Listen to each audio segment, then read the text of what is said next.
아살라무알이쿰. 안녕하세요. 저는 사이드 최진선입니다.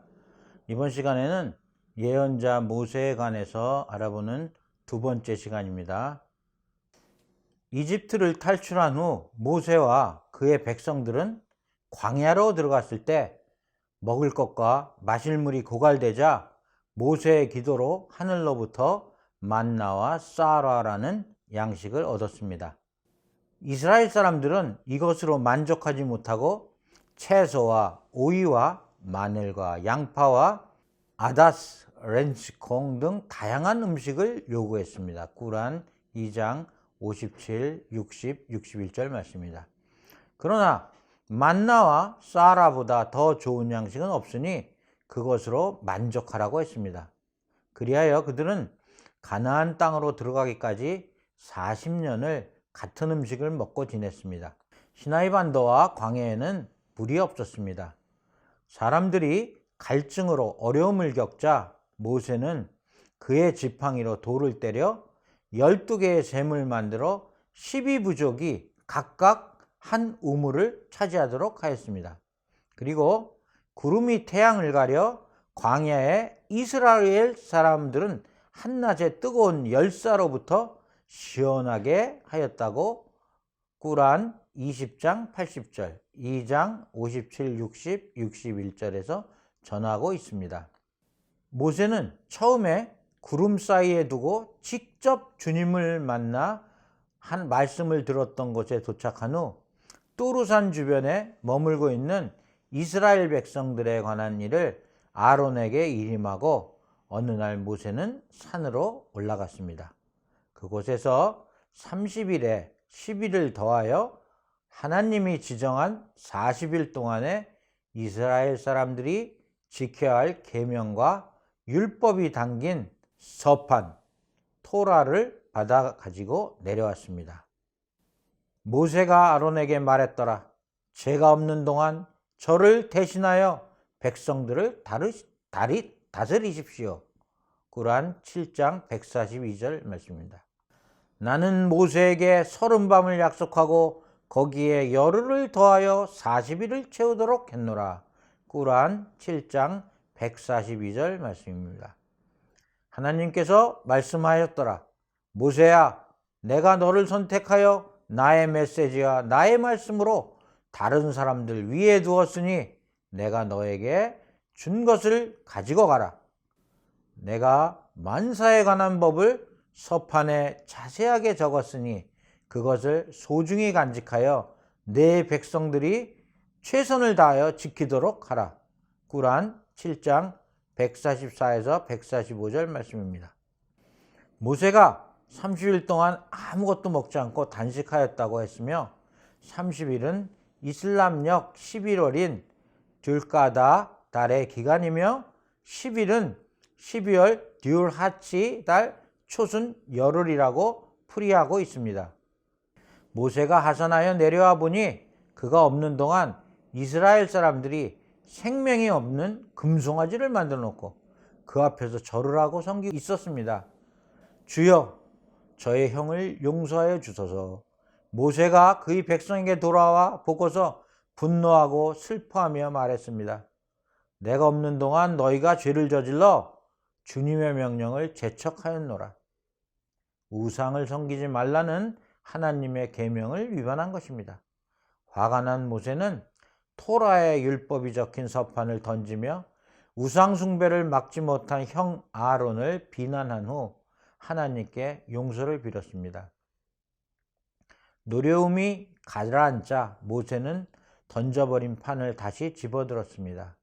꾸란 7장 148, 150, 151, 154절 말씀입니다. 산에서 내려왔을 때 모세는 그 금송아지를 보고 매우 화가 났습니다. 그가 금송아지를 내던져 산산조각 내버리고 그의 백성들을 심하게 꾸짖었습니다. 모세는 그들에게 하나님을 제외하고 절대 어느 것도 경배해선 안 된다고 가르쳤습니다. 모세는 산에서 하나님으로부터 받은 그 책을 그의 백성들에게 가져왔습니다. 그 책은 토라라고 불립니다. 토라는 우리가 무엇을 해야 하는지 그리고 무엇을 하지 말아야 하는지를 말해주고 있습니다. 우리는 하나님 외에 다른 어떤 것도 경배해서는 안 됩니다. 우리는 결코 살인을 해서는 안 됩니다. 또한 도둑질을 해서도 안 됩니다. 우리는 부모에게 효도해야 하며 서로가 친절해야만 합니다. 모세의 백성들은 지금껏 그들이 얼마나 하나님께 감사드리지 않았는지 깨달았습니다. 왜냐하면 파라오와 그의 군대로부터 그들을 구해주신 분이 바로 하나님이시기 때문입니다. 그들은 하나님께 기도를 드리고 하나님께서 그들에게 베풀어 주신 것에 감사하였습니다.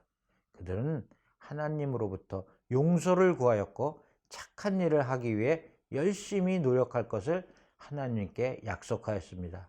하나님께서는 과거에 나쁜 짓을 했지만 그것을 뉘우치고 그런 짓을 되풀이하지 않고 하나님께 도움을 구하는 사람을 용서해 주십니다. 모세는 이스라엘 백성들 중에서 금송아지를 섬기지 아니한 70명을 선발하여 시나이 산으로 올라 이스라엘 사람들이 저지른 죄를 회개하도록 하였습니다. 꾸란 7장 155절 말씀입니다. 수디와 이븐 아바스가 전언에 따르면 선발된 70명 중에는 아론, 여호수아, 나답, 아비후가 포함되어 있었고 이들은 목욕을 하고 입을 옷을 갈아입고 향수를 바르고 모세를 따라 산을 갔습니다. 산 가까이 이르렀을 때 산은 짙은 구름으로 가득했으며 모세만 그 산 정상까지 올라갔습니다. 동행한 70명은 구름 속에서 엎드린 채 하나님이 모세에게 말하는 것을 들었으며 계시가 종료되어 산 위에 구름이 흩어졌다고 하였습니다. 이때 일행 중에 일부가 하나님의 형상을 직접 보아야만 모세를 믿겠다고 하였습니다. 이처럼 모세를 믿지 못하는 그들은 천둥번개를 맞았다고 전하고 있습니다. 이와 관련된 꾸란의 말씀입니다. 그들이 말했더라.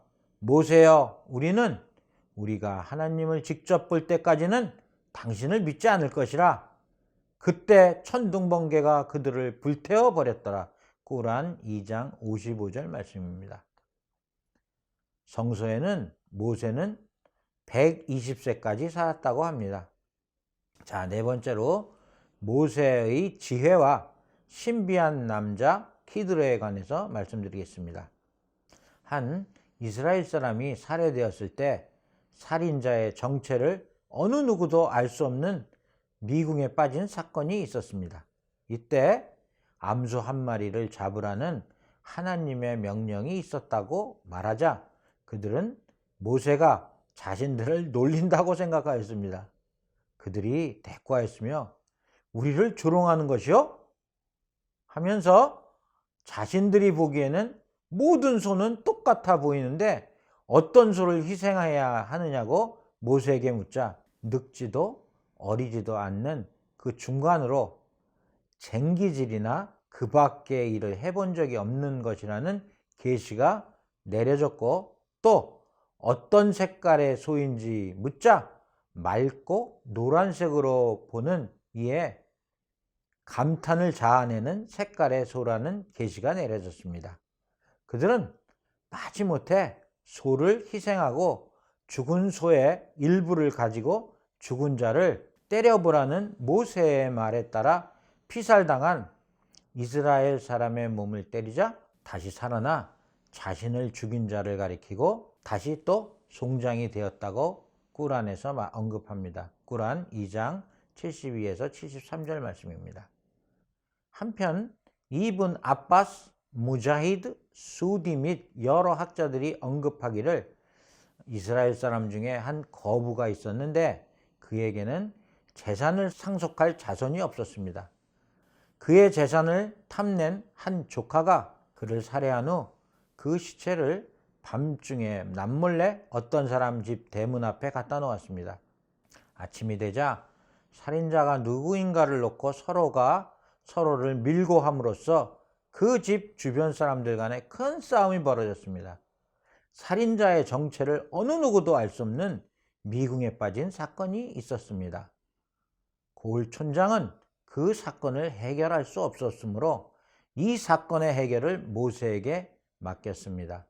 살인자를 찾아달라고 부탁한 조카에게 모세는 암소 한 마리를 잡으라고 했습니다. 그런데 그 고을에 소를 가진 자가 한 사람 있었는데 그 소는 그의 전 재산이었습니다. 모세는 그 소를 잡는 조건으로 그 소의 가죽에 금을 가득 채워주기로 하고 그 소를 잡도록 하였습니다. 모세는 하나님의 명령대로 죽은 소의 신체 일부분으로 죽은 자를 때리게 하였습니다. 그러자 죽은 자가 살아나 그를 살해한 조카를 말하고 다시 송장이 되었으며, 이 사건 이후로 살인자는 상속권을 갖지 못하게 되었다고 무함마드 알리 사부니 학자는 말하고 있습니다. 너희가 사람을 죽이고 이 사실을 감추려 할 때 하나님께서는 너희가 숨기는 것을 들춰내시니라. 하나님께서 말씀하셨더라. 그 소의 일부로 죽은 자를 때리라. 하나님께서 죽은 자를 소생시킬 것이니라. 꾸란 2장 72에서 73절 말씀이었습니다. 가장 학식 있는 분이 누구냐는 질문을 받았을 때 모세는 그 사람이 바로 모세 자신이라고 가리켰습니다. 그러자 하나님은 가장 방대한 지식의 창고를 갖고 있는 분은 자신이라고 하시면서 모세에게 두 바다가 만나는 곳으로 가라고 하였습니다. 물고기 한 마리가 길을 안내할 것이며 물고기가 사라진 곳에서 한 사람을 만나게 되는데 그가 바로 하나님으로부터 방대한 직접 특별한 지식을 받은 하나님의 종이라고 하였습니다. 모세는 그의 하인과 함께 물고기를 따라가고 있었습니다. 배가 고파 하인에게 먹을 것을 달라고 하는 순간 물고기의 그만을 놓치고 말았습니다. 할 수 없이 모세는 마지막으로 물고기를 본 곳으로 돌아갔고 그곳에서 한 사람을 만나게 되었으며 자신에게 지식을 가르쳐 달라고 하였습니다. 그러자 그 사람은 모세의 인내심으론 그를 따를 수 없을 것이라고 하였습니다. 모세가 어떠한 일에도 인내하며 그의 말을 따르겠다고 하자 그 사람은 자기가 먼저 말하기 전에는 절대 질문을 하지 않는다는 조건으로 그와의 동행을 허락하였습니다. 꾸란 18장 66에서 70절 말씀입니다. 두 사람이 가난한 사공의 배를 타고 강을 건너고 있을 때 그 사람은 배에 구멍을 내고 있었습니다. 모세가 배에 탄 사람들을 익사시키려고 하냐고 질문을 하자 그 사람은 모세에게 인내심이 없어 자신과 동행할 수 없다고 하자 모세는 그때서야 자기가 약속을 지키지 못한 잘못을 인정하고 용서를 빌었습니다. 두 사람이 길을 가다가 가난한 한 소년을 만났을 때 그 사람은 그 소년을 죽였습니다. 모세는 그 순진한 소년을 살해한 사람을 사악한 자라고 비난했습니다.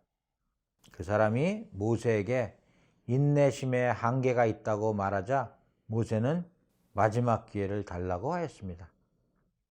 둘을 계속 길을 가다가 어느 고을에 도착하여 먹을 것을 청했으나 거절당하고 말았습니다. 그곳의 벽이 완전히 무너진 집이 한 채가 있는 것을 보고 그 신비로운 사람은 담벼락을 쌓아 올려 완전히 복구하여 주었습니다. 그러자 모세가 이것에 대한 대가로 우리가 먹을 음식을 요구해도 되지 않느냐고 묻자 그 사람은 모세에게 인내심이 부족하여 더 이상 동행할 수 없으니 여기서 헤어질 수밖에 없다고 하면서 그가 지금까지 했던 것에 대한 답을 하여 주었습니다.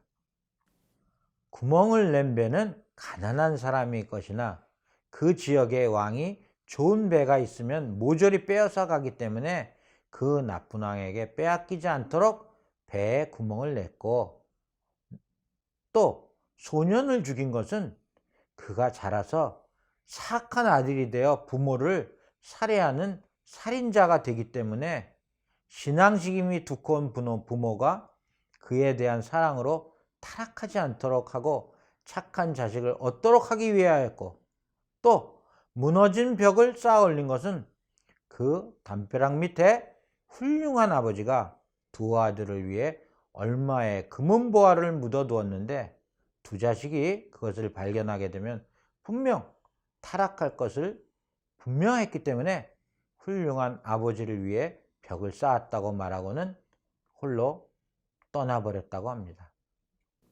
그가 떠난 후 모세는 비로소 하나님께서는 자신의 다양하고 방대한 지식을 다양한 사람들에게 부여하신다는 것을 깨달았다고 사이드 알리 아시라파는 강조하였습니다. 모세가 이스라엘 백성들에게 연설을 하고 있을 때 지식이 가장 훌륭한 사람이 누구냐 하는 어떤 한 사람이 질문에 나 모세라고 대답하자 하나님께서 모세를 질책하시면서 너보다 더 지식이 많은 한 신비한 사람이 두 바다의 교차점에 있다고 했습니다. 그를 어떻게 찾을 수 있느냐는 모세의 질문에 물이 가득 찬 항아리에 물고기 한 마리를 가지고 다니다가 그 물고기가 사라진 지점에서 그 사람을 만날 수 있다고 하였습니다. 그 신비한 남자는 모세의 환상 속에서 나타난 최후의 예언자 무함마드라는 설과 키드르라는 이름을 가진 신앙심이 독실한 하나님의 한 종으로 보는 설이 있으며, 그 신비한 사람을 만난 사람은 바로 예언자 모세가 아니라 미나셋의 아들 모세라는 견해도 있으나 꾸란과 하디스 해석에 근거한 다수의 이슬람 학자들은 전자의 모세를 보고 있습니다. 부키리가 사이드의 전언을 이용하여 이를 뒷받침하고 있기 때문입니다. 이와 관련한 이야기를 예언자 무함마드로부터 들었다는 우바이에서 직접 들었기 때문에 확실하다는 것입니다. 모세가 방황하고 있던 이스라엘 사람들을 인도하고 성지 예루살렘에 들어갔다고 주장하는 일부 학자들도 있지만 대다수 이슬람 학자들은 견해를 달리하고 있습니다. 임종이 입박했을 때 성지 가까이에서라도 죽음을 맞이하고 싶다는 모세의 기도에서 그가 성지에서 임종하지 못했다는 근거를 찾고 있으며, 성지로 가는 모세가 기도한 장소에서 돌팔매 거리에 있었다고 하였습니다. 성지로 가는 길 옆 붉은 모래 언덕 아래를 무덤으로 삼았을 것이라는 아부 프라이라가 전한 예언자 무함마드 말에서도 근거를 찾을 수 있습니다. 내가 만일 그곳에 있었더라면 나는 성지로 가는 길 옆 붉은 모래 언덕 아래에서 그가 묻힐 장지를 찾을 것이라. 예언자 무함마드가 그의 밤하늘 여행에서 만난 모세는 6번째 하늘에 있었습니다. 6번째 하늘에 이르렀을 때 가브리엘 천사는 그곳에 있는 모세를 소개하였습니다. 이분이 바로 모세이니 인사하시오. 그가 모세에게 평안의 인사를 하자 모세가 답례 인사를 하였습니다. 훌륭한 형제여 어서 오세요. 훌륭한 예언자여 반갑습니다. 라고 인사하셨습니다. 아살라무 알레이쿰. 지금까지 예언자 모세에 대해서 이야기하였습니다. 감사합니다.